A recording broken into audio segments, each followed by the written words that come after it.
So good evening everyone.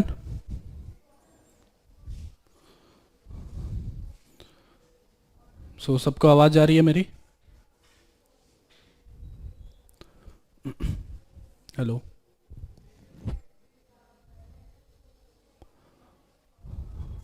एक बार confirm कर दो सब कोई, मेरी आवाज़ आ रही है?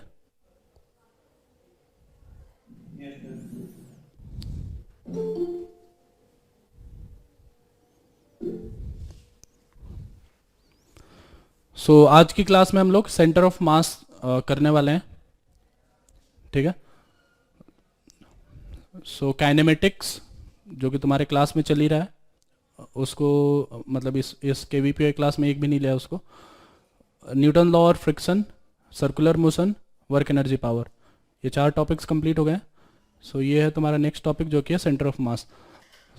तो KVPI के लिए तुम लोगों ने बुक लिया है अपना प्रीवियस ईयर?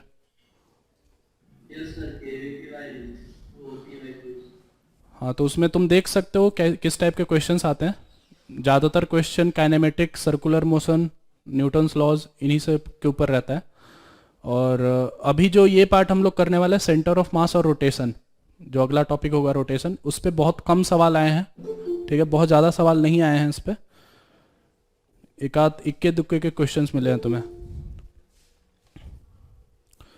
हाईएस्ट वेटेज किस टॉपिक से है?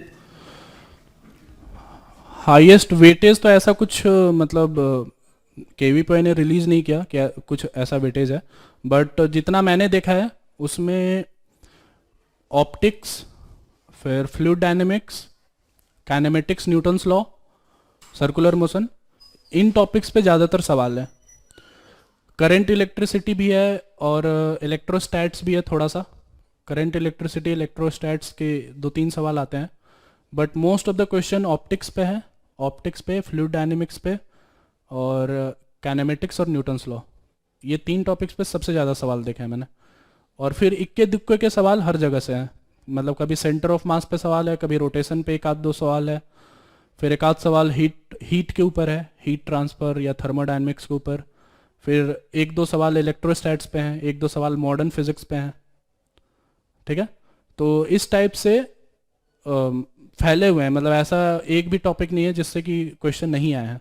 क्वेश्चन तो आए ही हैं, बट ज़्यादातर वेटेज इन 3-4 टॉपिक्स का है।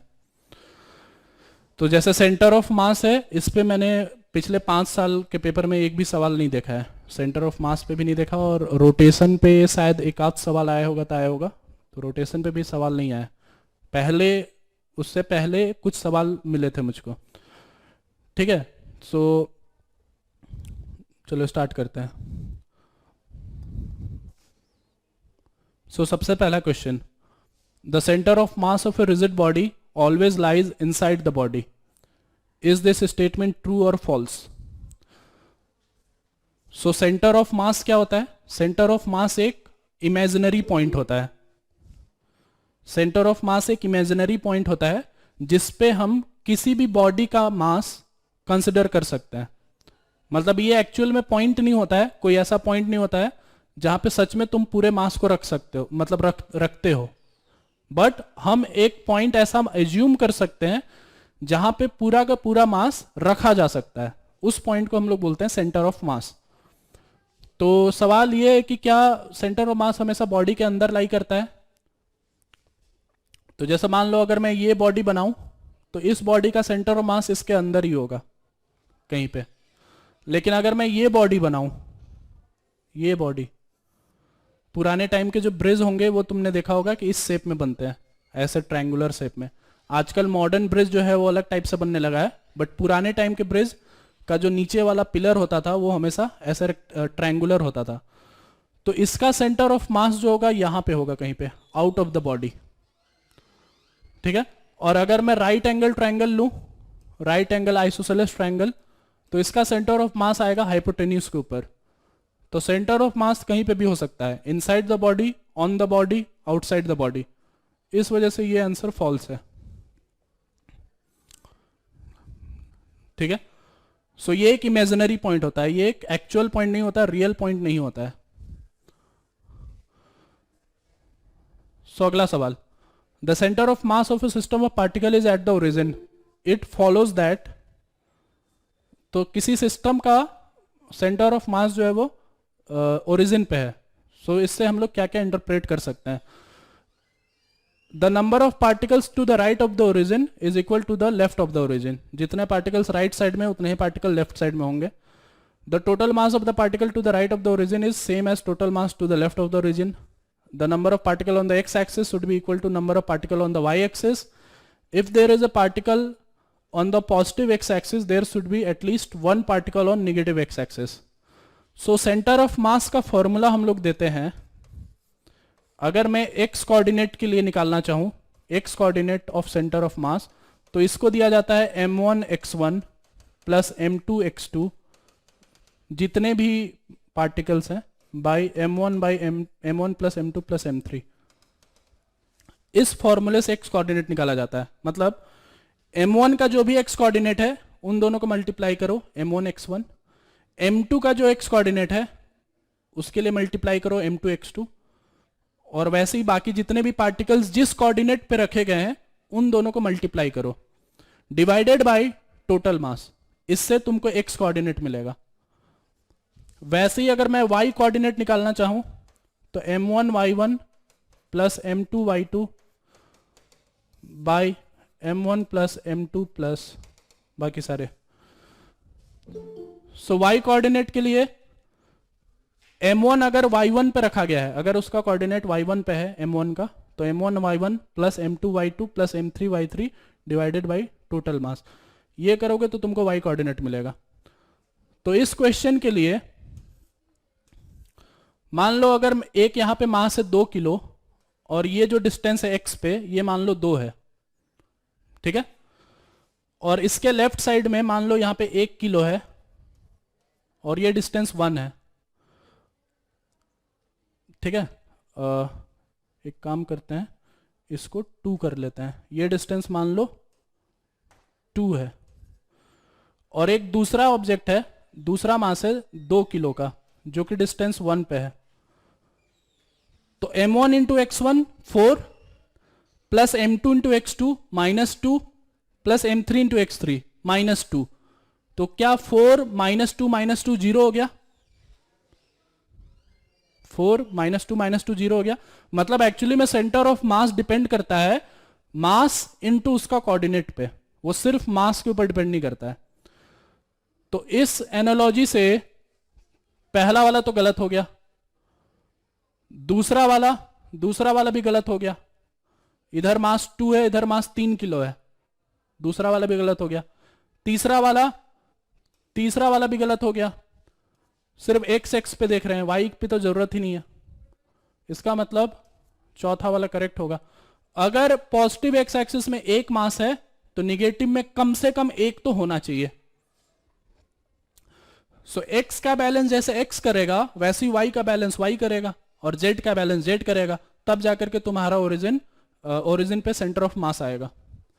जैसे हमने x कोऑर्डिनेट और y कोऑर्डिनेट लिखा है वैसे ही z कोऑर्डिनेट भी अपन लिख सकते हैं, ठीक है, पॉइंट क्लियर है। सो सिर्फ मास से सेंटर ऑफ मास डिफाइन नहीं होता, उसके कोऑर्डिनेट से भी डिफाइन होता है इस तरीके से। x के कोऑर्डिनेट के हिसाब से ये मिलेगा तुमको x coordinate of centre of मास, और y के हिसाब से y मिलेगा तुम्हें।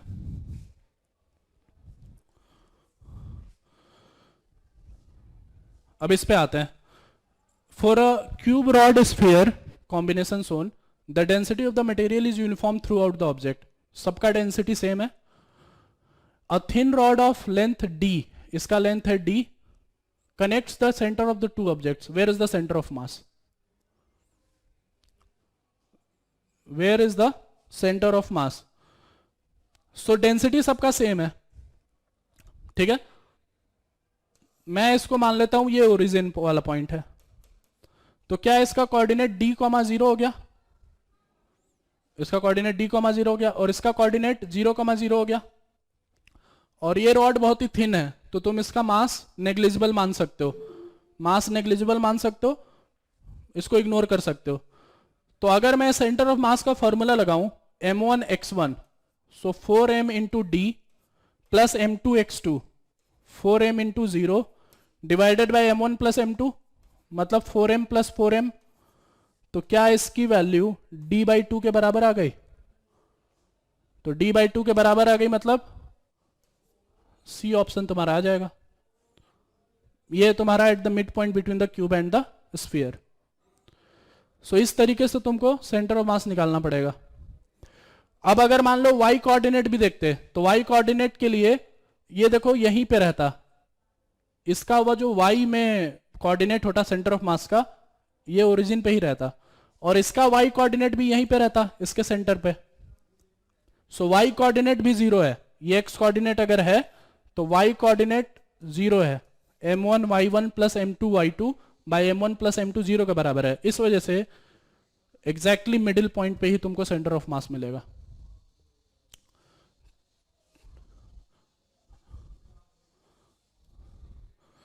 सो ये कुछ कॉमन डायग्राम्स हैं जिनका सेंटर ऑफ मास तुम याद रख सकते हो। ठीक है, चैप्टर पढ़ोगे तो तुमको ये याद हो जाएगा, लेकिन अभी जैसे हम लोग थोड़ा सा जल्दी में चल रहे हैं तो ये फॉर्मूलेस तुम ध्यान रख सकते हो। जैसे ये दो ऑब्जेक्ट्स हैं m1 और m2, तो उसका जो सेंटर ऑफ मास आएगा यहां पे आएगा, ये r1 पे। तो ये जो r1 है इसके लिए डिस्टेंस होगा m2l by m1 plus m2, और इसके लिए डिस्टेंस होगा m1l by m1 plus m2। जिधर मास ज्यादा होगा उधर की तरफ सेंटर ऑफ मास शिफ्ट रहेगा। ये दो ऑब्जेक्ट्स के लिए है।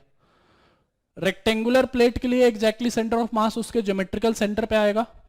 ट्रायंगुलर प्लेट के लिए उसके सेंट्रॉइड पे आएगा, चाहे वो स्केलेन ट्रायंगल हो, चाहे आइसोसेलेस हो, चाहे वो इक्विलेटरल हो, तीनों के केस में वो सेंट्रॉइड पे ही रहेगा।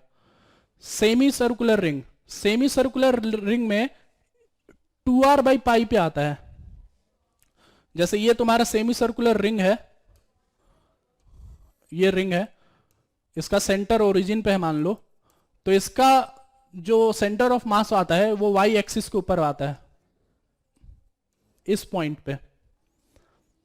ये जो वैल्यू होता है, ये वैल्यू होता है 2r by pi. x coordinate पे इसका सेंटर ऑफ मास नहीं आता, इसका सेंटर ऑफ मास आता है y कोऑर्डिनेट पे, जो कि आता है 2r बाई पाई। वैसे ही हेमिस्फेरिकल का सेल ले लोगे, हेमिस्फेरिकल सेल मतलब खोखला है अंदर से, उसका भी y कोऑर्डिनेट पे आता है जो कि r/2 पे आता है। सॉलिड हेमिस्फीयर के लिए 3r/8 पे आता है, नीचे से 3r/8 डिस्टेंस। सर्कुलर कोन का जो सॉलिड है वो h/4 पे, और जो हॉलो है वो h/3 पे। सॉलिड वाला थोड़ा नीचे रहेगा, हॉलो वाला थोड़ा सा ऊपर रहेगा। इसके साथ साथ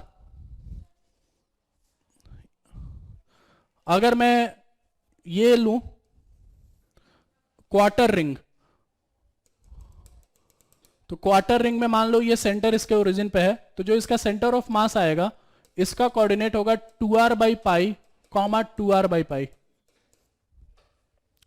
ये 2r by pi, 2r by pi पे आता है। और अगर मैं यहां पे डिस्क लूं, ये डिस्क है पूरा भरा हुआ है, तो इसका centre of mass y axis पे आता है, जिसका वैल्यू होता है 4r बाई 3 पाई। सो इसका कोऑर्डिनेट हो जाएगा 0, 4r बाई 3 पाई। और यही अगर मैं क्वार्टर डिस्क ले लेता तो उसका कोऑर्डिनेट हो जाता 4r by 3 pi, 4r by 3 पाई। सो ये सबसे कॉमन डायग्राम्स है जिनका सेंटर ऑफ मास ये सारे हैं।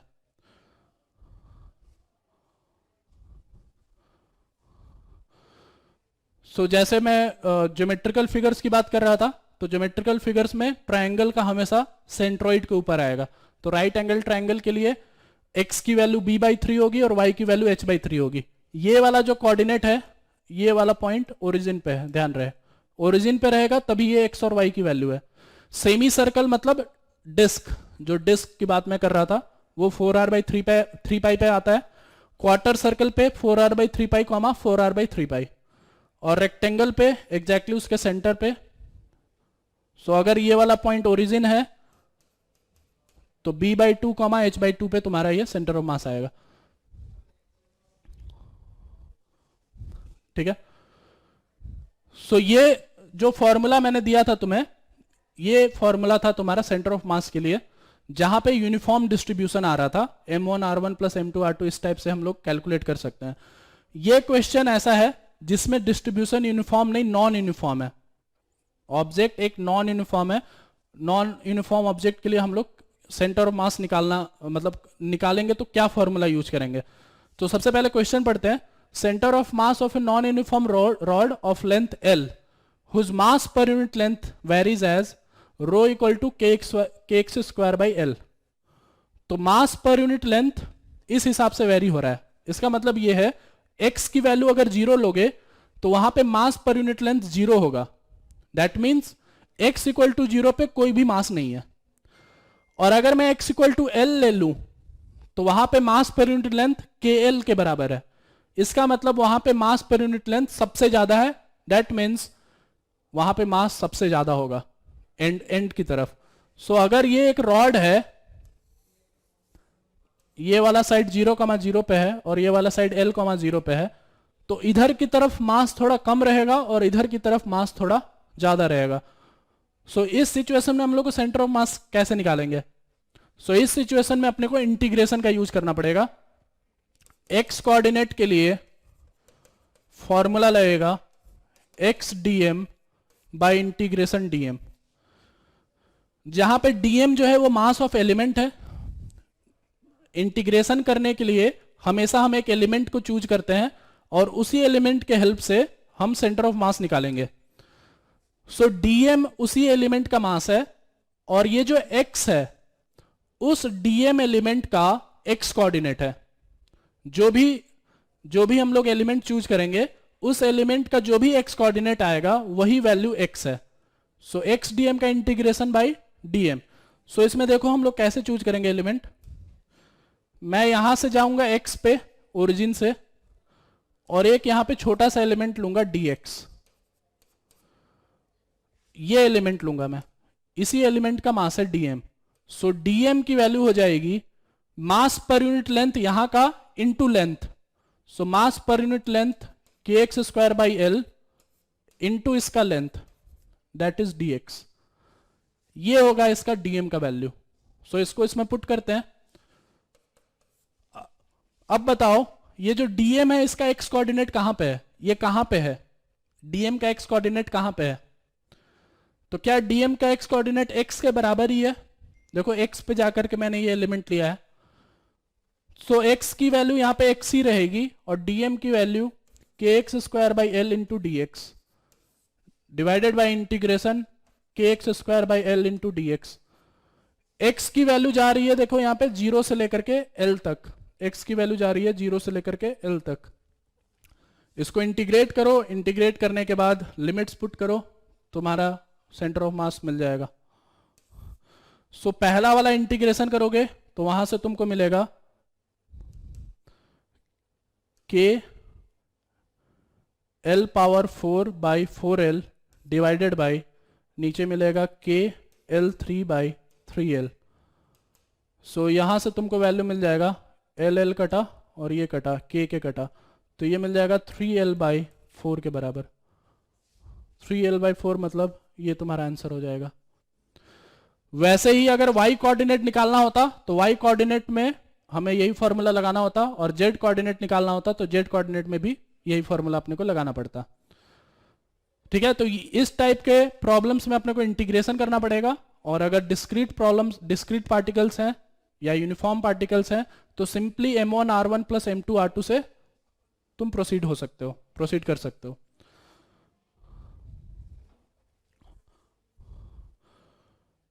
ठीक है, सो इसमें एक अगला पार्ट है, ये है निगेटिव मास कॉन्सेप्ट। निगेटिव मास कॉन्सेप्ट का मतलब एक बॉडी में से अगर मैं एक छोटा सा पार्ट हटा दूं तो फिर सेंटर ऑफ मास का कैलकुलेशन। जैसे यहां पे पढ़ो ये example, from a uniform disc of radius R an equilateral triangle of side √3r is cut as shown. तो एक डिस्क था, डिस्क में से ये ट्राइंगल मैंने हटा दिया। ठीक है, तो पूछा जा रहा है कि what is the new position of centre of मास। नया पोजीशन क्या होगा सेंटर ऑफ मास का। और ये वाला पॉइंट जो है, ये वाला पॉइंट तुम्हारा ओरिजिन है। तो इमेजिन करो अगर मान लो ये ट्राइंगल नहीं हटाया गया था तो उस समय इस डिस्क का सेंटर ऑफ मास उसके सेंटर पे होता। मतलब उसका कोऑर्डिनेट r/2 के बराबर होता, r/2 0,r/2। लेकिन इस ट्रायंगल को हटाने की वजह से सेंटर ऑफ मास y में शिफ्ट हो जाएगा। तो उसके लिए फॉर्मूला लगाएंगे हम निगेटिव मास कॉन्सेप्ट के लिए। x कोऑर्डिनेट अगर निकालना होगा तो हम लोग लगाएंगे m1 x1 minus m2 x2 by m1 minus m2। या फिर अगर y सेंटर ऑफ मास निकालना होगा तो उसके लिए लगाएंगे m1 y1 minus m2 y2 by m1 minus m2। जो पिछले फॉर्मूले में हम लोग ऐड कर रहे थे, इस फॉर्मूले में उसको सब्सट्रैक्ट करेंगे। सो m1 होगा डिस्क का मास इंटू उसका y कोऑर्डिनेट माइनस इस ट्रायंगल का मास इंटू उसका y coordinate divided by m1 minus m2। ठीक है, तो एज्यूम कर लेते हैं कि डिस्क का मास जो है वो m है, डिस्क का मास है m, जो कि पाई आर स्क्वायर एरिया के लिए है। तो इस ट्रायंगल का एरिया कितना होगा? ट्रायंगल का एरिया होगा, ट्रायंगल का एरिया देखो भाई कितना होगा, √3r है ना इसका साइड, तो √3r, ये √3r/2, तो ये परपेंडिकुलर हो जाएगा √3/2a। तो half into √3/√3r into √3r, half into perpendicular into base, so ये हो जाएगा 3√3r/4, 3√3r²/4। सो इसके लिए मास की वैल्यू होगी, m के लिए पाई आर स्क्वायर है, तो इस एरिया के लिए इसका मास का वैल्यू होगा m/πr² इंटू 3√3r²/4, जो कि आएगा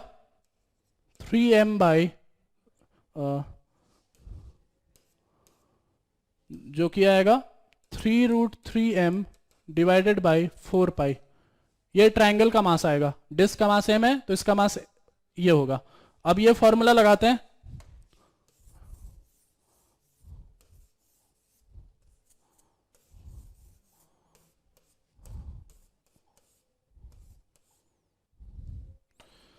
सो y सेंटर ऑफ मास मिलेगा m1 x1, जो कि होगा m into r/2 minus m2 into y2, that is 3√3m/4π into इसका y कोऑर्डिनेट। सो इसका y कोऑर्डिनेट कहां पे आएगा? सॉरी, r/2 नहीं, ये r होगा, ये r होगा। सो m इंटू r, इसका जो ये डिस्टेंस होगा वो r होगा। ठीक है, सो इसका सेंटर ऑफ मास आएगा इसके सेंट्रॉइड पे, तो एक्चुअली में आई थिंक ये भी सेंटर पे ही लाई करेगा, जो कि r के बराबर ही होगा। तो ये हो जाएगा m माइनस 3√3m/4π। सो यहां से r को कॉमन ले लोगे, r को कॉमन ले लोगे तो ये वैल्यू r के बराबर ही हो जाएगा। So answer will be 0,r। सो इसका मतलब ये हुआ कि इसके काटने से सेंटर ऑफ मास पे फर्क नहीं पड़ा, वो वहीं का वहीं रहा। एक्चुअली में ये एक सिमेट्रिकल डायग्राम है, सिमेट्रिक डायग्राम को काट के हटाने की वजह से यहां पे कोई चेंज नहीं आ रहा है। सो वैल्यू वही की वही रहेगी, वो चेंज नहीं होगी। ठीक है, तो ये नेगेटिव मास कॉन्सेप्ट है। ठीक है, आगे बढ़ते हैं।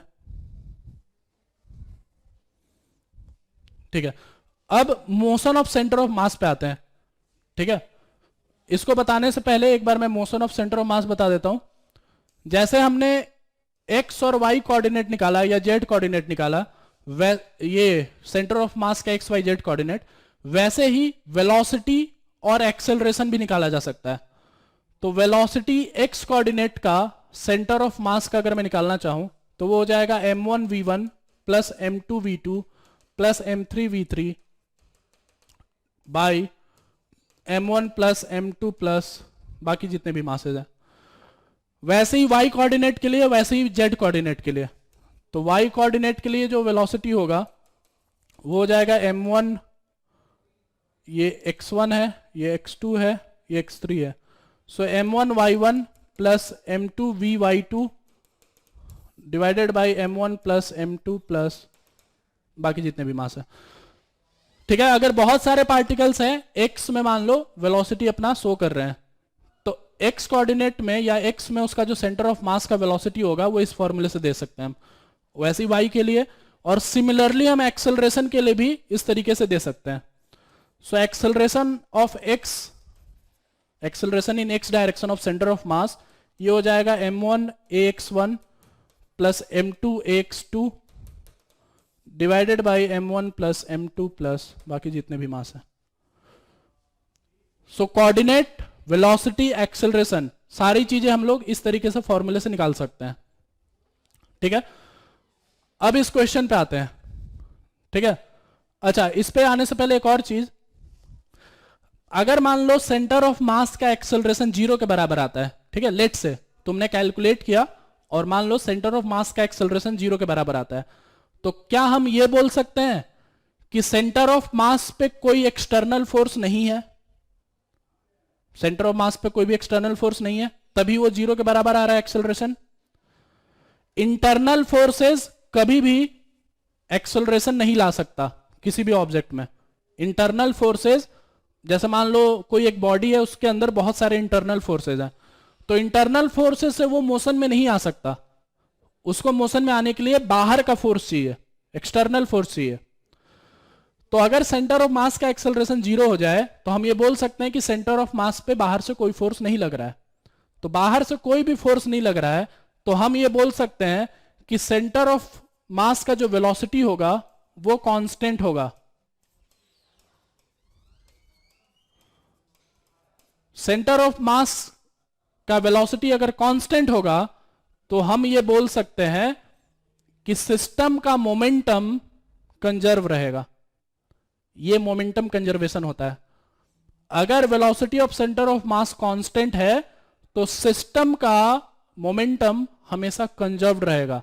सिस्टम का मोमेंटम का कंजर्व होने का मतलब यह है कि इनिशियली जो मोमेंटम है सिस्टम का, वही मोमेंटम बाद में भी रहेगा सिस्टम का. ठीक है, तो वेलोसिटी कांस्टेंट अगर आया तो इसके दो केसेज हो सकते हैं, या तो ये वेलोसिटी 0 के बराबर है या तो ये वेलोसिटी नॉन जीरो के बराबर है. वेलोसिटी कांस्टेंट तो दोनों केसेज हो सकते हैं, या तो वेलोसिटी 0 या तो वेलोसिटी नॉन जीरो. तो वेलोसिटी 0 होने का मतलब यह है कि सेंटर ऑफ मास रेस्ट पे है.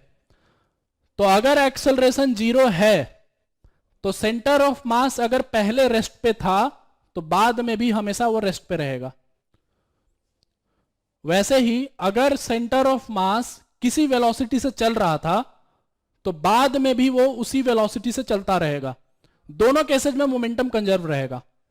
इनिशियल मोमेंटम फाइनल मोमेंटम के बराबर होगा, और सेंटर ऑफ मास अगर 0 वेलोसिटी से चल रहा है तो 0 से ही चलता रहेगा, और अगर वो नॉन जीरो वेलोसिटी से चल रहा है तो नॉन जीरो से ही चलता रहेगा. ठीक है, इसी को हम लोग बोलते हैं मोमेंटम कंजर्वेशन. ठीक है, अब इस क्वेश्चन पे आओ. You are on a frictionless horizontal plane. Frictionless horizontal plane है. ठीक है, you can get off the plane by, तो एक प्लेन पे हो तुम, हॉरिजॉन्टल प्लेन पे हो, और वो फ्रिक्शनलेस है, तुमको उससे अलग हटना है. ठीक है, उससे दूर भागना है. तो इसका मतलब ये है तुम पे एक्सटर्नल फोर्स 0 है, तुम पे एक्सटर्नल फोर्स 0 है. ठीक है, अब ऑप्शंस पढ़ते हैं. You can get off the plane by jumping. क्या तुम जंप कर सकते हो हॉरिजॉन्टल फ्रिक्शनलेस प्लेन पे? आई थिंक तुम जंप नहीं कर सकते हो, तो ये तो गलत हो जाएगा. जंप करने के लिए फ्रिक्शन की जरूरत होती है. By throwing some pieces of stone. तो पीसेज ऑफ स्टोन अगर तुम्हारे हाथ में है, ठीक है, तो तुम उसको फेंक करके क्या वो तुम प्लेन से अलग हट सकते हो? मान लो अगर तुम्हारे हाथ में बहुत सारे स्टोन्स हैं तो क्या तुम फेंक करके बाहर निकल सकते हो? जैसे मान लो तुम्हारा ये हॉरिजॉन्टल प्लेन है फ्रिक्शनलेस, और तुम यहां पे खड़े हो, तुम्हारे पास ऐसे बहुत सारे स्टोन्स हैं. ठीक है, तो स्टोन प्लस तुम्हारा सेंटर ऑफ मास अभी कैसा है? क्या वो रेस्ट पे है? क्या हम ऐसा बोल सकते हैं कि रेस्ट पे है? तो सेंटर ऑफ मास इनिशियली वो रेस्ट पे है, initially centre of mass rest पे है. हॉरिजॉन्टल फ्रिक्शनलेस प्लेन है, तो क्या हम ये बोल सकते हैं कि एक्सटर्नल फोर्स 0 है? सो एक्सटर्नल फोर्स 0 है और initially centre of mass rest पे है, तो क्या बाद में भी वो रेस्ट पे ही रहेगा? हमेशा। तो अगर तुम इन स्टोन्स को इधर फेंक दो तो क्या तुम इधर की तरफ स्लाइड कर जाओगे? सेंटर ऑफ मास रेस्ट पे रहना है, ठीक है, और स्टोन को उधर फेंका जा रहा है। तो अगर स्टोन उधर फेंका जा रहा है तो क्या बॉडी अपने आप इधर स्लाइड कर जाएगा? ठीक है, जैसे मान लो इसका मास m1 है और इसको तुम v1 वेलोसिटी से फेंक रहे हो, तुम्हारा मास m2 है और इसका कुछ वेलोसिटी v2 मान लेते हैं। तो अगर initially centre of mass rest पे है तो बाद में भी रेस्ट पे ही रहेगा। इसका मतलब ये है m1 v1 plus m2 into minus v2 is equal to 0। तो क्या यहां से देखो v2 की वैल्यू आ रही है अपने पास, m1 v1 बाई m2। इसका मतलब तुम स्लाइड कर जाओगे, कुछ वैल्यू निकल के आ रही है, इसका मतलब तुम स्लाइड कर जाओगे। इस वजह से करेक्ट आंसर बी होगा। बाकी ऑप्शन भी पढ़ लेते हैं। By rolling your body on the surface, तो क्या तुम फ्रिक्शनलेस पे रोल कर पाओगे कभी? ये भी नहीं हो पाएगा। By running on the plane, ये भी गलत हो जाएगा। सिर्फ एक ही ऑप्शन है कि तुम्हारे बॉडी के साथ जो भी ऑब्जेक्ट्स हैं तुम अगर उनको फेंक दो तभी तुम उल्टे डायरेक्शन में जा पाओगे, क्योंकि सेंटर ऑफ मास रेस्ट पे है और एक्सटर्नल फोर्स 0 है। तो इस वजह से बाद में भी सेंटर ऑफ मास रेस्ट पे रहना चाहिए। इस वजह से अगर एक ऑब्जेक्ट उधर जा रहा है तो दूसरे ऑब्जेक्ट को इधर आना पड़ेगा। यह है मोमेंटम कंजर्वेशन। अगला सवाल भी इसी के ऊपर है, पढ़ो question. Student A and student B sit in identical office chairs, A और बी ऐसे बैठे हुए हैं, facing each other as shown in the figure. Student A is heavier than student B. Student A suddenly pushes student B with his feet. Suppose VA and VG are the velocity of student A and B. ये VB है, ठीक है, ये VB है। Are the velocities of student A and student B respectively. Then अब इसने इसको धक्का मारा, ठीक है। इस पूरे सिस्टम पे एक्सटर्नल फोर्स 0 है, F एक्सटर्नल 0 है। फिर से अगर एक्सटर्नल फोर्स 0 है तो सेंटर ऑफ मास अभी रेस्ट पे है। देखो पुश करने से पहले सेंटर ऑफ मास रेस्ट पे है, तो पुश करने के बाद भी सेंटर ऑफ मास रेस्ट पे ही रहना चाहिए, सेंटर ऑफ मास रेस्ट पे ही रहना चाहिए। तो अगर ये वेलोसिटी VB से इधर जा रहा है और ये वेलोसिटी VA से इधर जा रहा है तो क्या हम ये बोल सकते हैं कि MA into VA plus MB into minus VB equal to 0। इधर वाला पॉजिटिव तो इधर वाला momentum negative. So MA VA plus MB into minus VB equal to 0। So इसका मतलब ये आया MA VA equal to MB into VB। MA VA equal to MB into VB। अब यहां पे दिया हुआ है कि A is heavier than B, MA is greater than MB। तो क्या B का वेलोसिटी A के वेलोसिटी से कम हो जाएगा?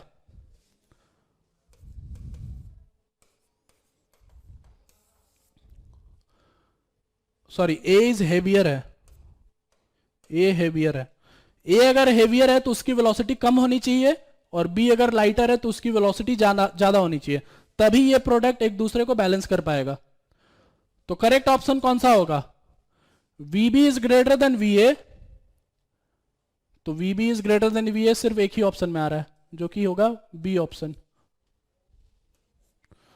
VB is greater than VA, VA is toward leftward and VB is toward rightward. ये करेक्ट आंसर हो जाएगा। तो ये मोमेंटम कंजर्वेशन है। F एक्सटर्नल जैसी तुम 0 देखोगे वैसे ही सेंटर ऑफ मास इनिशियली जो भी कंडीशन में है बाद में भी उसी कंडीशन में रहेगा। जैसे अभी हॉरिजॉन्टल प्लेन वाला केस किया था वैसे ही ये भी कंडीशन है, वही मतलब उसी टाइप का सिचुएशन है।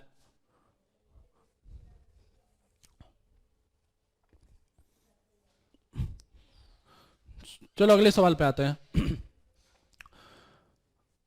तो अगला सवाल है mass m is mass m is at rest on an incline plane of mass capital M। ये ब्लॉक है, इसके ऊपर रेस्ट पे है। Which is further resting on a smooth horizontal plane. Smooth horizontal plane है, फ्रिक्शन नहीं है। Now if the mass starts moving, mass starts moving, तो ये जो है ये नीचे की तरफ आना स्टार्ट हो जाएगा, ठीक है, then the position of centre of mass of system will be, ठीक है। अब देखो, अगर ये नीचे आना स्टार्ट हुआ, ठीक है, अगर ये नीचे आना स्टार्ट हुआ तो ये इस पे एक नॉर्मल भी लगा रहा है, ये तो इस पे एक नॉर्मल भी लगाएगा ना, तो नॉर्मल लगाएगा तो क्या ये भी इधर मूव करना स्टार्ट कर देगा, तो ये इधर जा रहा है और ये नीचे आने के साथ साथ उधर जा रहा होगा। दो डायरेक्शन है इसके, अलग अलग मैं बनाता हूं, ठीक है। ये ऑब्जेक्ट सिर्फ राइट साइड में जा रहा होगा और ये ऑब्जेक्ट जो है इधर जाने के साथ साथ इधर भी आ रहा होगा। दो वेलोसिटीज होंगी इसकी, एक उधर और एक इधर। अब देखो, अब इन दोनों सिस्टम पे क्या इस डायरेक्शन में कोई फोर्स है बाहर से, इस डायरेक्शन में, हॉरिजॉन्टल डायरेक्शन में? हॉरिजॉन्टल डायरेक्शन में देखो कोई भी फोर्स नहीं है, सिर्फ वर्टिकल डायरेक्शन में है जो कि mg लगा रहा है, mg फोर्स लग रहा है जो कि वर्टिकल डायरेक्शन में है, हॉरिजॉन्टल डायरेक्शन में कोई भी फोर्स नहीं है। सो इसका मतलब ये है, अगर ये दोनों सिस्टम इनिशियली रेस्ट पे था x डायरेक्शन में, तो सेंटर ऑफ मास भी रेस्ट पे ही रहेगा x डायरेक्शन में। y डायरेक्शन में इस पे फोर्स लग रहा है तो y डायरेक्शन में सेंटर ऑफ मास मूव करेगा। अगर ये नीचे जा रहा है तो सेंटर ऑफ मास भी नीचे जाएगा, लेकिन x डायरेक्शन में कोई मूवमेंट नहीं होगा। तो करेक्ट ऑप्शन कौन सा होगा? Position of centre of mass of system will remain unchanged, ये तो गलत हो गया क्योंकि नीचे जा रहा है। चेंज अलोंग द हॉरिजॉन्टल, ये भी गलत हो गया क्योंकि हॉरिजॉन्टल में कोई एक्सटर्नल फोर्स नहीं है।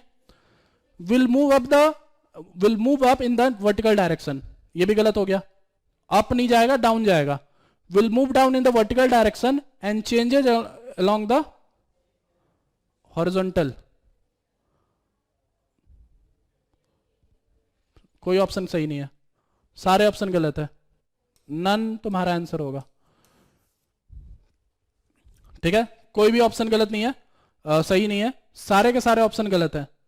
ये सिर्फ और सिर्फ वर्टिकल डायरेक्शन में नीचे जाएगा, हॉरिजॉन्टल डायरेक्शन में कोई भी चेंज नहीं होगा, ठीक है। सो फिगर आउट करना पड़ेगा तुम्हें कहां पे एक्सटर्नल फोर्स है और कहां पे एक्सटर्नल फोर्स नहीं है। हॉरिजॉन्टल में कोई भी एक्सटर्नल फोर्स नहीं था, वर्टिकल में था सिर्फ, और वर्टिकल में mg लग रहा था, इस वजह से वर्टिकल में चेंज होगा।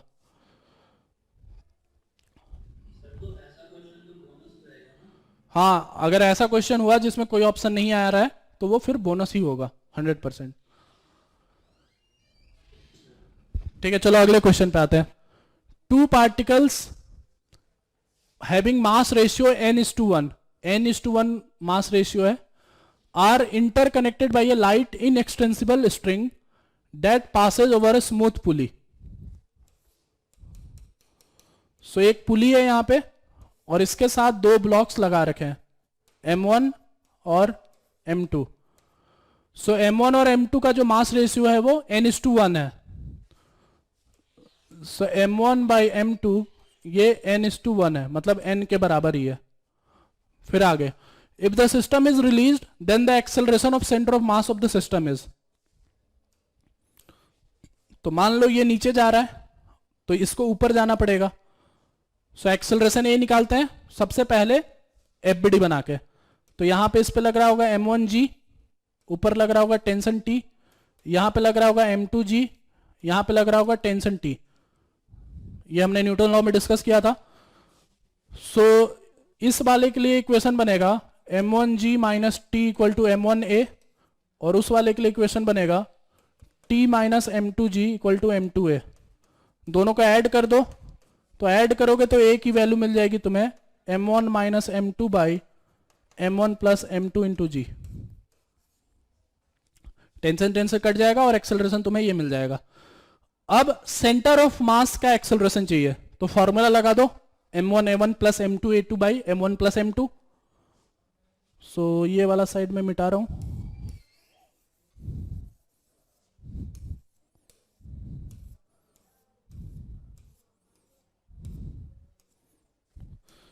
सो सेंटर ऑफ मास का एक्सेलरेशन होगा m1a1, ठीक है। m1 मैंने लेफ्ट साइड में बनाया था जो नीचे जा रहा है, ठीक है। तो m1 इंटू ए प्लस m2 इंटू ए, दूसरे वाले का एक्सेलरेशन ऊपर जा रहा है तो उसके लिए मेरे को माइनस ए यूज करना पड़ेगा। तो m1 a plus m2 into minus A by m1 plus m2। So यहां से अपने को मिलेगा m1 minus m2 by m1 plus m2 into acceleration, जो कि ये वैल्यू है, डालो इसमें m1 minus m2 by m1 plus m2 into G. अब मैं इस रेशियो का यूज कर रहा हूं, m1 की जगह पे n इंटू m2 यूज कर रहा हूं, जहां जहां पे m1 है वहां पे n इंटू m2 यूज कर रहा हूं। तो पहले वाले से देखो क्या मिलेगा, m2 into n minus one by m2 into n plus one, और यहां से m2 into n minus one by m2 into n plus one into G. So m2 m2 कटा, m2 m2 कटा, so n minus one square by n plus one square into G. ये तुम्हारा answer हो जाएगा। ये 2 नीचे नहीं है, ये 2 ऊपर है, n minus one square plus by n plus one square into G. So इस तरीके से तुम्हारा इसका सेंटर ऑफ मास का एक्सेलरेशन मिल जाएगा। डायरेक्शन का ध्यान रखना पड़ेगा तुम्हें, एक को पॉजिटिव डायरेक्शन ले रहे हो तो दूसरे वाले को निगेटिव लेना पड़ेगा, ठीक है।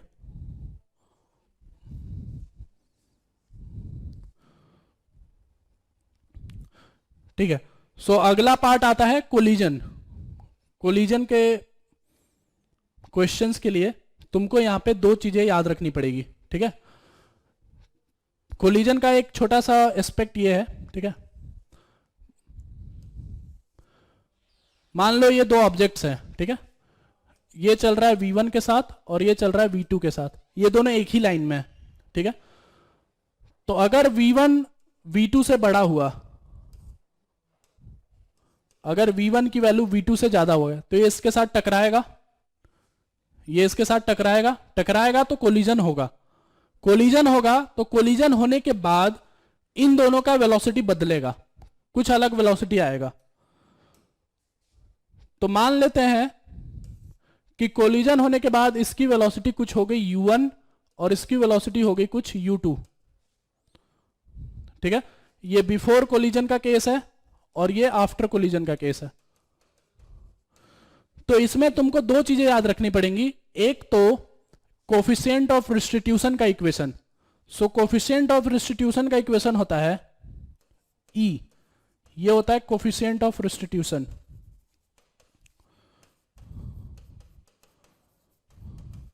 ये होता है impulse of reformation by impulse of deformation. So impulse का मतलब होता है चेंज इन मोमेंटम, तो change in momentum of reformation by change in momentum of deformation. तो change in momentum of reformation होगा, देखो जब ये टकरा रहा था तो v1 v2 से ज्यादा है, और जब टकरा के निकल जाएगा तो ये 100% गारंटी है कि u2 की वैल्यू u1 से ज्यादा होगी।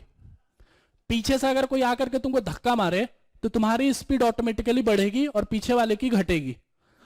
सो इस वजह से इंपल्स ऑफ रिफॉर्मेशन होगा, ये मान लो m1 है, ये मान लो m2 है, ये मान लो m1 है और ये मान लो m2 है, तो ये होगा m2 u2 minus m1 u1 by m1 v2 minus m2 v2।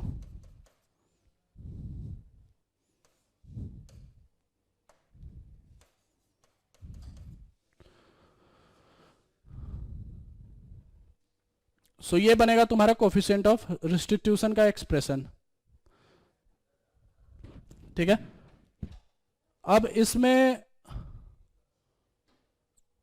कुछ कर सकते हैं, अभी फिलहाल नहीं कर सकते, ठीक है। एक तो इक्वेशन ही आया और दूसरा इक्वेशन आएगा मोमेंटम कंजर्वेशन का।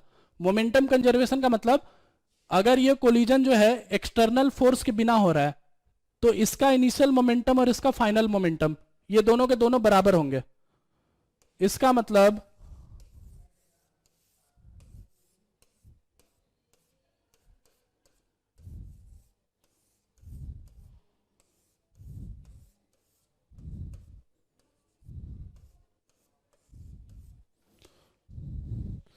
अच्छा, आई थिंक एक छोटा सा गड़बड़ी हो गया है, एक बार मैं वापस से लिखता हूं। कोफिशिएंट ऑफ रेस्टिट्यूशन, एक बार मैं वापस से लिखता हूं।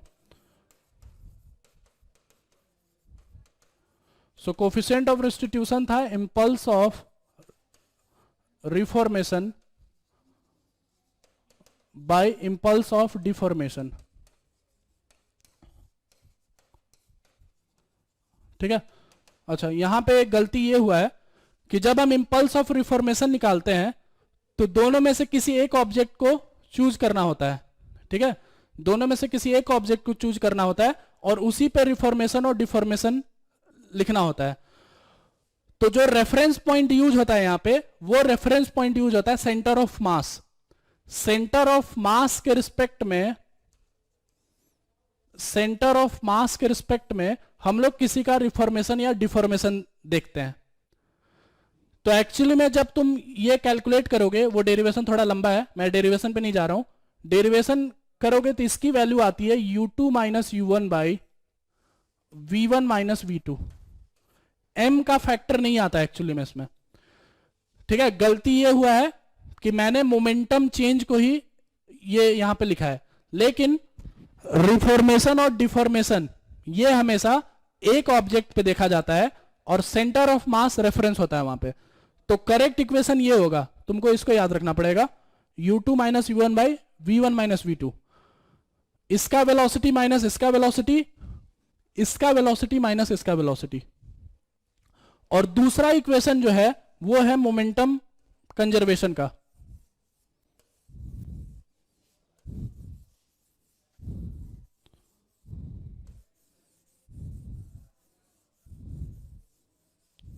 ठीक है, तो मोमेंटम कंजर्वेशन का इक्वेशन लिखोगे तो इनिशियल मोमेंटम जो है वो है m1 u1 प्लस ये फाइनल मोमेंटम है m1 u1 plus m2 u2 और इनिशियल मोमेंटम है m1 v1 plus m2 v2। ये होगा तुम्हारा दूसरा इक्वेशन जो कि है मोमेंटम कंजर्वेशन। अब इस मोमेंटम कंजर्वेशन की एक खास बात है, ये जो मोमेंटम कंजर्व हो रहा है ये कोलिजन से जस्ट पहले और कोलिजन के जस्ट बाद पे कंजर्व हो रहा है। मतलब कोलिजन होने में बहुत कम टाइम लगता है। इमेजिन करके देखो कि कोई एक ऑब्जेक्ट दूसरे ऑब्जेक्ट से टकरा रहा है, तो जब भी कोई ऑब्जेक्ट दूसरे ऑब्जेक्ट से टकराता है तो बहुत ही कम टाइम के लिए टकराता है। जैसे एक बॉल को दीवार पे फेंक के मारो तो दीवार से बहुत ही कम टाइम के लिए टकराएगा और फिर वापस आ जाएगा। इसका मतलब ये मोमेंटम कंजर्वेशन बहुत ही कम टाइम में कंजर्व हो रहा है। इस वजह से यहां पे हम सिर्फ उन्हीं फोर्सेस को देखेंगे जो फोर्स इंपल्सिव हो सकता है। मतलब अगर सिस्टम में कुछ ऐसे फोर्सेस हैं जो इंपल्सिव हो सकते हैं एक्सटर्नली, एक्सटर्नल फोर्सेज अगर इंपल्सिव हो सकते हैं तब ये मोमेंटम कंजर्व नहीं होगा। लेकिन अगर एक्सटर्नल फोर्सेज इंपल्सिव नहीं हो रहे हैं तब ये मोमेंटम कंजर्व कर सकते हो। मतलब एक्सटर्नल फोर्स के प्रेजेंस में अगर वो एक्सटर्नल फोर्स इंपल्सिव नहीं है तब ये मोमेंटम कंजर्व किया जा सकता है। तो नॉन इंपल्सिव फोर्सेस का एग्जांपल जो है वो है ग्रेविटेशनल फोर्स। अगर किसी सिस्टम में ग्रेविटेशनल फोर्स है, किसी कोलिजन में ग्रेविटेशनल फोर्स है, तो इसके रहते हुए भी तुम ये मोमेंटम कंजर्व कर सकते हो। या फिर दूसरा है Coulomb force, Coulomb force Q1 Q2 by r square, इसके प्रेजेंस में भी तुम मोमेंटम को कंजर्व करा सकते हो। इन दोनों के अलावा बाकी जो जितने भी फोर्सेज हैं, जैसे टेंशन हो गया, नॉर्मल हो गया, स्प्रिंग हो गया, स्प्रिंग भी इंपल्सिव नहीं होता है, स्प्रिंग फोर्स, ये तीनों नॉन इंपल्सिव फोर्सेज हैं। तो ये अगर रहे सिस्टम में या एक्सटर्नली भी अगर रहे तो इनके प्रेजेंस में तुम मोमेंटम कंजर्व कर सकते हो। लेकिन नॉर्मल, टेंशन, फ्रिक्शन ये ऐसे फोर्सेज हैं जो इंपल्सिव होते ही होते हैं, ये नॉन इंपल्सिव नहीं हो सकते, ये इंपल्सिव होते हैं। तो इन फोर्सेज के प्रेजेंस में तुम ये मोमेंटम कंजर्वेशन तब भी यूज कर सकते हो। तो दो इक्वेशन है कोलिजन के लिए, एक ई का इक्वेशन जो कि u2 minus u1 by v1 minus v2 आता है और दूसरा मोमेंटम कंजर्वेशन। ये दो इक्वेशन लिखोगे किसी भी टाइप के कोलिजन के क्वेश्चंस कर सकते हो। अब आते हैं क्वेश्चंस पे। जैसे ये क्वेश्चन देखो, एक ब्लॉक है, block of mass m is m starts from rest and slide down a frictionless semicircular track from a height h as shown. When it reaches the lowest point of the track, it collides with a stationary piece of putty. यहां पे ये इससे collide हो रहा है.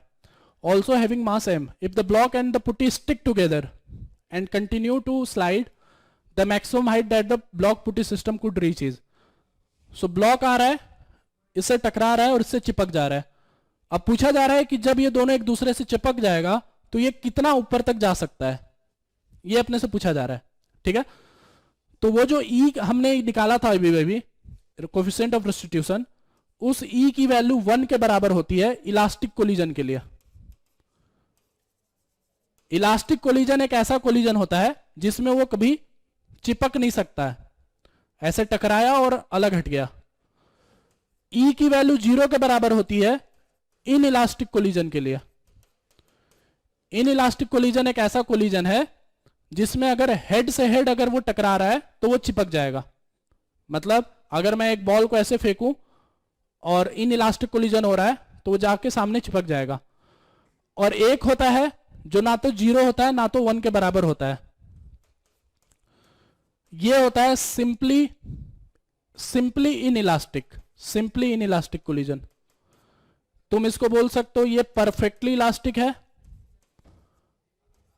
ये perfectly in elastic है, और ये सिंपली इन इलास्टिक कोलिजन. तो यहां पे एक्चुअली में परफेक्टली इन इलास्टिक कोलिजन हो रहा है, ये इससे आकर के चिपक जा रहा है, ई की वैल्यू 0 है. ठीक है, सो क्वेश्चन को सॉल्व करते हैं अब. सो ये ब्लॉक h हाइट से आकर के यहां पे इससे टकरा रहा है. सबसे पहले इसकी वेलोसिटी निकालते हैं. तो इसकी वेलोसिटी निकाल सकते हैं हम एनर्जी कंजर्व करके.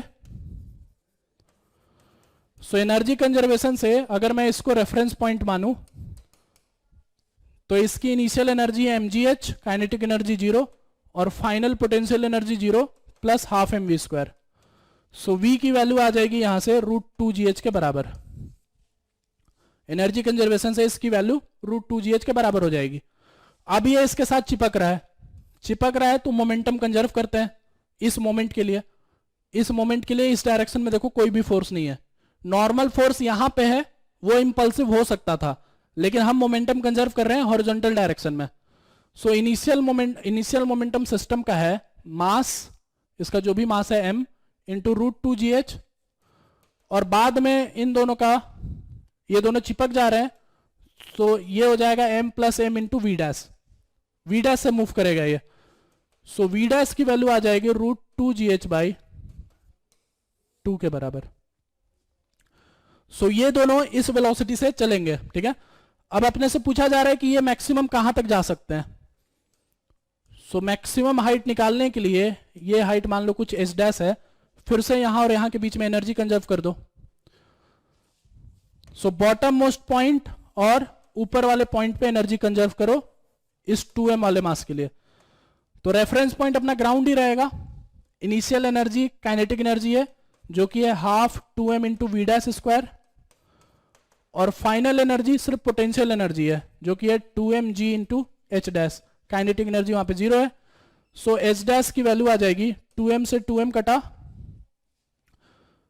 सो half into 2gh/4 equal to g into h dash. So g कटा, 2 से 2 कटा, एच डैश की वैल्यू आ गई h/4. मतलब करेक्ट आंसर ये हो जाएगा. सो 2 बार एनर्जी कंजर्व हो रहा है और 1 बार कोलिजन की वजह से मोमेंटम कंजर्व कर रहा हूं मैं, उससे अपना मैक्सिमम हाइट आ जाएगा h/4 के बराबर. ठीक है, चलो आगे चलते हैं. सो अगला क्वेश्चन ये भी कोलिजन के ऊपर है. A ball falls vertically onto a floor with momentum p and then bounces repeatedly. तो मोमेंटम p से एक बॉल फ्लोर के ऊपर गिर रहा है. If the coefficient of restitution is e, ये e है, ठीक है, is e at then the total momentum imparted by the ball on the floor till the ball comes to rest is. अगर कोफिशिएंट ऑफ रेस्टिट्यूशन e है तो total कितना momentum इस पे इंपार्ट होगा बॉल पे, ये फ्लोर पे, जब तक बॉल रेस्ट पे नहीं आ जाता. तो ये मान लो फ्लोर है, इसकी वेलोसिटी तो हमेशा 0 के बराबर है, फ्लोर तो मूव करेगा नहीं कभी। और ये एक बॉल है जो मोमेंटम p से आ रहा है, कोफिशिएंट ऑफ रेस्टिट्यूशन e है। तो मान लो टकराने के बाद ये ऊपर वेलोसिटी v से जा रहा है या मोमेंटम p डैश से जा रहा है, ठीक है। तो e का इक्वेशन लिखते हैं, e equal to p dash के लिए ये हो जाएगा v2, इसके लिए वेलोसिटी मैं v1 मान लेता हूं, इसके लिए वेलोसिटी मैं v2 मान लेता हूं, ठीक है। तो v2 माइनस v1, एक minute, v2 minus zero by u2 minus 1 जो कि 0 माइनस v1। एक ऑब्जेक्ट है बॉल और दूसरा ऑब्जेक्ट है ये फ्लोर। तो फाइनल वेलोसिटी v2 है, इसकी final velocity 0, initial velocity v1 है, इसकी initial velocity 0। So v2 minus 0 by 0 minus v1, ऊपर पॉजिटिव नीचे निगेटिव। तो इसका मतलब ये हुआ v2 की वैल्यू e इंटू v1 हो गई, इसका मतलब p डैश की वैल्यू क्या वो e इंटू p के बराबर हो गई, मास को मल्टीप्लाई कर दो, ठीक है। तो p डैश की वैल्यू यहां से मिल जाएगी अपने को, जो कि होगी e इंटू p के बराबर। फिर ये बॉल ऊपर गया, ऊपर जाके नीचे टकराया, टकरा करके फिर से एक मोमेंटम के साथ ऊपर गया, फिर से मोमेंटम के साथ ऊपर जाएगा, तो क्या वो इस बार ई स्क्वायर इंटू पी हो जाएगा। जहां जहां पे भी P रखा था पिछली बार या V1 रखा था पिछली बार, इस बार V2 रखो या P डैश रखो, तो एक ही और मल्टीप्लाई हो जाएगा। फिर ये बॉल ऊपर जाएगा, ऊपर जाके नीचे आएगा, टकराएगा, टकरा के फिर जब वापस निकलेगा तो E3 इंटू पी से निकलेगा, और ऐसे ही ये धीरे धीरे घटता चला जाएगा, ठीक है। तो टोटल मोमेंटम कितना इंपार्ट कर रहा है ये फ्लोर पे, पहली बार टकराया तो मोमेंटम दिया P, दूसरी बार टकराया तो मोमेंटम दिया EP, तीसरी बार टकराया तो मोमेंटम दिया E स्क्वायर P, चौथी बार टकराया तो E क्यूब इंटू P।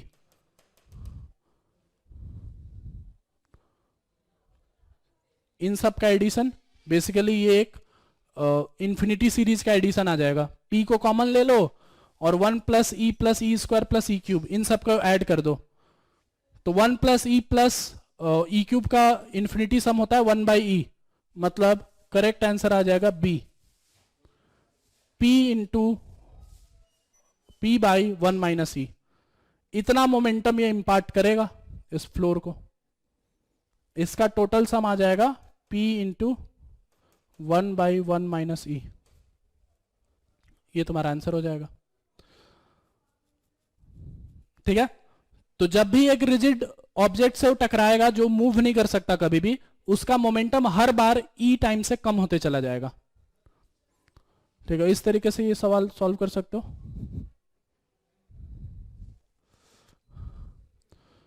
चलो अगले सवाल पे चलते हैं।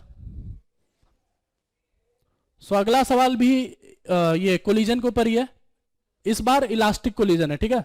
Highly elastic ball, elastic collision के ऊपर है। A highly elastic ball moving at a speed of 3 meter per second approaches a wall which is moving towards its speed with a speed of 3 meter per second। तो ये 3 metre पर second से आ रहा है और ये दीवार भी 3 मीटर पर सेकेंड से जा रहा है। After the collision what is the speed of the ball, तो कोलिजन के बाद कितना स्पीड होगा बॉल का। अब ये दीवार जो है काफी रिजिड है, बहुत बड़ा दीवार है, तो फाइनल वेलोसिटी इसका तो 3 मीटर पर सेकंड ही रहेगा, इसमें तो कोई चेंज नहीं आएगा। बड़े ऑब्जेक्ट्स अगर हैं या कोई रिजिड ऑब्जेक्ट्स हैं तो हम हमेशा यही मानते हैं कि उनका फाइनल वेलोसिटी चेंज नहीं होगा, तो 3 है तो 3 ही रहेगा। इनिशियल वेलोसिटी इसकी 3 है बॉल की, फाइनल वेलोसिटी कुछ मान लो यहां पे v, कोफिशिएंट ऑफ रेस्टिट्यूशन का इक्वेशन लगाओ, v2 minus v1 that is v minus 3 by u1 minus u2, u1 minus u2 मतलब 3 माइनस 3। सो e की वैल्यू 1 रख दो तो ये v minus 3 by 6, so v की वैल्यू आ जाएगी 6 प्लस 3 दैट इज 9 मीटर पर सेकेंड। तो जब ये बॉल टकरा करके वापस लौटेगा तो 9 मीटर पर सेकेंड से ये वापस लौटेगा। मैं ये वाला डायरेक्शन पॉजिटिव मान रहा हूं, तो ये वाला डायरेक्शन मेरे को निगेटिव मानना पड़ेगा। सो v1 minus v2, u1 minus u2, तो 3 माइनस माइनस 3 इस वजह से आ रहा है। सो इस तरीके से तुम्हारा फाइनल वेलोसिटी मिल जाएगा 9 मीटर पर सेकेंड के बराबर। ठीक है,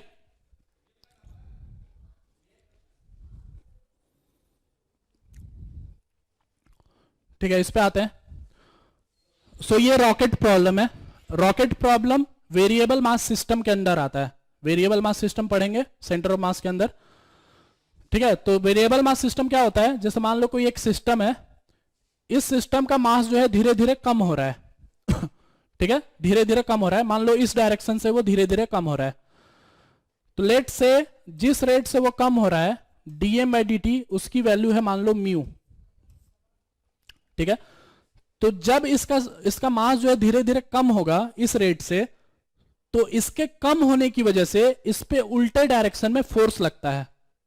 मतलब अगर मास इधर से कम हो रहा है तो इसके अपोजिट डायरेक्शन में एक फोर्स लगेगा इस कम होने की वजह से। इस फोर्स की वैल्यू होती है म्यू इंटू वी रिलेटिव, जहां पे म्यू की वैल्यू है dm बाई dt और v रिलेटिव की वैल्यू होती है वो रिलेटिव वेलोसिटी जिससे कि ये एग्जिट कर रहा है यहां से। v relative is equal to relative velocity of mass leaving the system.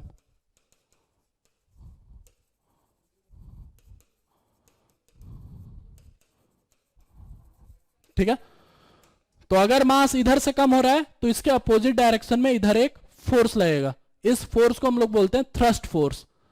Thrust force की वैल्यू होती है म्यू इंटू वी रिलेटिव, जहां पे म्यू होता है dm by dt, rate of change of mass, और v रिलेटिव होता है वो रिलेटिव वेलोसिटी जिससे कि ये नीचे पार हो रहा है। अब इस क्वेश्चन पे आते हैं।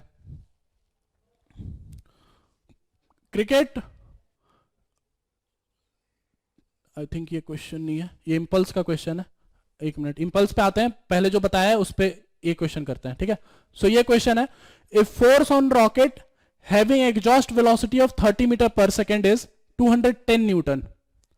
ठीक है, एक रॉकेट है जिसपे फोर्स लग रहा है 210 newton. Then rate of combustion of the fuel is, rate of combustion of the fuel का मतलब dm बाई dt तुमसे पूछा जा रहा है। So mu into v relative that is 300 is equal to 210। So mu का वैल्यू हो जाएगा 210 बाई 300, तो 0 0 कटा, ये आ जाएगा 7 बाई 10, मतलब ये हो जाएगा 0.7 kg पर सेकेंड। तो तुम्हारा करेक्ट आंसर आ जाएगा ये। Rate of combustion of fuel is dm by dt that is mu, वो हो जाएगा 0.7 kg पर second.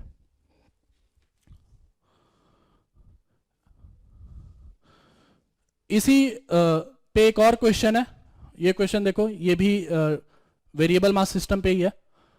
5000 kg rocket is set for vertical firing and the exhaust speed is initial मास जो है वो 5000 किलो है। ठीक है, रॉकेट का the exhaust speed is 800 metre पर सेकेंड, 800 पर मीटर पर सेकेंड से वो एग्जॉस्ट होगा फ्यूल उसका। To give an initial upward acceleration of 20 meter per second, the amount of gas ejected per second, तो amount of gas ejected per second मतलब dm by dt फिर से पूछा जा रहा है तुम्हें। सो यहां पे एक रॉकेट है, इसको एक्सेलरेशन चाहिए 20 मीटर पर सेकेंड स्क्वायर का, इसका मास है 5000 किलो। ठीक है, यहां से फ्यूल एजेक्ट होना है नीचे से, तो इस पे एक फोर्स लगेगा जो कि थ्रस्ट फोर्स लगेगा। तो अपने से पूछा जा रहा है कि dm बाई dt कितनी होनी चाहिए सच दैट इसको इतना एक्सेलरेशन मिले। तो एक फोर्स तो ये लग रहा है, एक इसका mg भी तो लग रहा होगा, mg जो कि 5000 g होगा, ये भी इस पे लग रहा होगा। So F net equal to M A से एफ की एफ माइनस 5000 g, क्या वो 5000 इंटू 20 हो जाएगा, और f की value mu into v relative, mu into 800 minus 50,000 equal to ये कितना हो जाएगा 10, 1 lakh. So mu into 800 is equal to 1.5 lakh. So mu की वैल्यू, ये 2 जीरो कटा, ये 2 जीरो कटा, तो म्यू की वैल्यू हो जाएगी 1500/8। 1500/8 देख लो कितना आ रहा है ये हो जाएगा 170। तो 70 मतलब 8, 64, 60 मतलब 7, 187 पॉइंट समथिंग, मतलब ये तुम्हारा आंसर हो जाएगा B. So variable mass system पे तुम इस तरीके से इस क्वेश्चन को कर सकते हो।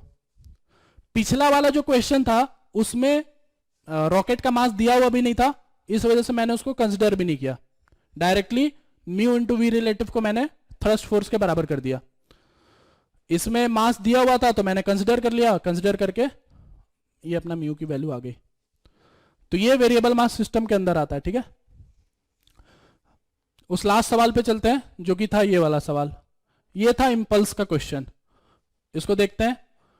A cricket ball of mass 500 gram strikes a bat normally with a velocity of 30 meter per second, ठीक है, and rebounds with a velocity of 20 meter per second in the opposite direction। तो यहां से 30 metre पर second से आ रहा है और हिट करने के बाद ये आगे जा रहा है 20 मीटर पर सेकेंड से उल्टे डायरेक्शन में। So what is the impulse of the force exerted by the ball on the bat. So impulse का मतलब होता है change in momentum. Change in momentum मतलब final momentum minus initial momentum. So final momentum देखो इस direction में कितना है 500 gram. So 500/1000 into final velocity that is 20 minus initial momentum. Initial momentum का डायरेक्शन उल्टा है, सो इसको अपने को -30 लेना पड़ेगा। ये पॉजिटिव है तो वो निगेटिव। सो ये वैल्यू हो जाएगा हाफ इंटू 50 मतलब 25। 25 मतलब ये तुम्हारा आंसर हो जाएगा 25 न्यूटन पर सेकेंड, 25 न्यूटन सेकेंड। सो इस सेंटर ऑफ मास में हमने क्या क्या चीजें पढ़ी, एक बार मैं उसका समरी बता देता हूं। एक तो सेंटर ऑफ मास कैसे कैलकुलेट किया जाता है, सेंटर ऑफ मास का वेलोसिटी, सेंटर ऑफ मास का एक्सेलरेशन कैसे निकाला जाता है, तीनों एक ही तरीके से निकाला जाता है। फिर उसके बाद हमने नेगेटिव मास कॉन्सेप्ट देखा। फिर उसके बाद कोलिजन देखा। कोलिजन में हमने दो चीजें सीखी, एक कोफिशिएंट ऑफ रेस्टिट्यूशन, दूसरा मोमेंटम कंजर्वेशन। मोमेंटम कंजर्वेशन हमने पहले भी थोड़ा डिस्कस किया था कि जब एफ एक्सटर्नल 0 होगा तभी हम मोमेंटम को कंजर्व कर सकते हैं। इसके दो केसेस होते हैं, एक में सेंटर ऑफ मास रेस्ट पे और एक में सेंटर ऑफ मास मोशन में। और फिर आखिरी में वेरिएबल मास सिस्टम। तो इसके साथ ये लेक्चर यहीं पे ओवर होता है। नेक्स्ट क्लास में हम लोग रोटेशन पे क्वेश्चंस लेंगे।